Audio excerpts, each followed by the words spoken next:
What's going through your mind right now, man? How disappointed are you?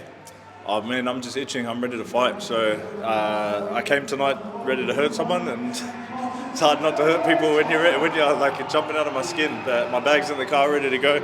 So it's disappointing. When did you sort of first hear the news? How did it come about? I heard like inklings that it might be happening, but nothing confirmed until about 4 o'clock. So I've still been ready to fight this whole time. Was there talk of anyone else stepping in to fight you? Nah, not really. No, not really. You can't really save the card. We've got the WBC. It's like we've worked so hard for this one opponent, 1 year. Like jumping in to save something like that, I think that would have been a silly mistake on my part. What else? Like obviously this fight didn't happen, but it was going to lead to something bigger, right? Like it was going to bigger opportunities. Yeah, there's obviously like this. He's robbed me of this opportunity for the belt and then it was going to lead on to a couple of things at the end of the year that I can't say now because it's not going to happen. But and then obviously, well, not obviously, but there was another fight planned for February. So I never looked too far past it. But he's robbed me of that. But more importantly, he robbed the fans of what could have been a really. It's still going to be a good fight show, but what could have been an amazing fight show. So Tyson, are you blaming Chris or the promoter or both?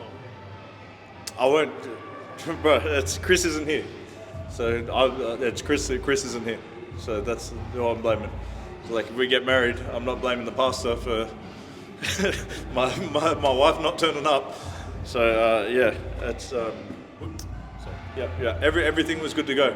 So and there'll be more details for tomorrow, but everything that he asked for, he got. So we'll see what happens tomorrow now. Do you have a message for him? No, don't care. I was like, I'm gonna go watch this fight show because, man,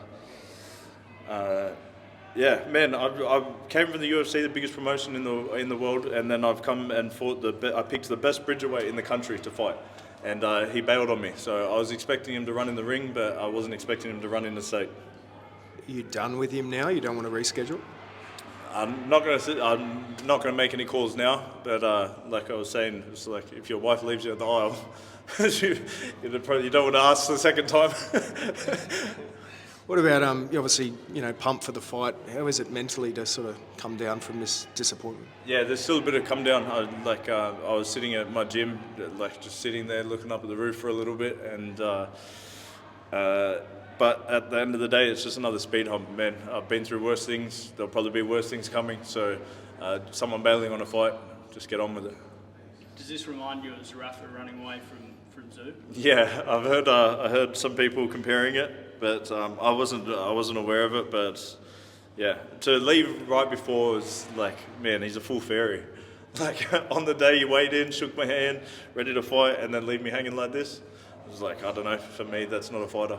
Have you heard, like personally, from him or his team at all in the last couple of hours? I haven't heard nothing. So I think that says a lot.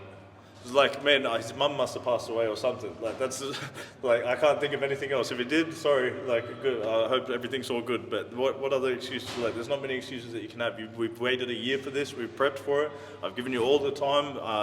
When you see how much I've done to make sure this fight happens tomorrow, and when we release the other details, I think like people will be in amazement that he's still left. It's obviously still early and there's stuff going on, but like, can you go again like later this year, or is it? Man, to leave on the day of the fight is pretty crazy to me. If he wants to fight, I'll fight next week. I mean, not necessarily him, but could you go again with someone else fight before the end of the year? We'll plan it. I've got 2 whole notebooks of this guy breaking him down. So I wasn't taking this lightly. It's like I'm not coming in to I wasn't getting paid for this fight. So I did everything to make sure that this fight happened, and I'm not going to take it, I'm taking this very seriously, jumping across the boxing. This wasn't like a quick decision. What kind of shape are you in? Amazing. Look at these. I'm good to go, brother. I was ready to go for 10 rounds, but it was only going to last 4. I don't know if maybe he saw the ring and it was a smaller ring than he would have imagined, and he couldn't run. So who knows? But it's all. I wouldn't actually mind hearing why he left. Yeah. And how are you going to blow off some steam? Like, you're clearly pretty agitated. Yeah. What are you going to do to blow off steam tonight? Well, there's some amazing fights. I'm still here to support my boy Akusa. We've been training for this camp, so to see the amazing fights, and probably just go for a run. I was like, I want to stay fit and I want to fight. So. So, thanks, bro. Cheers,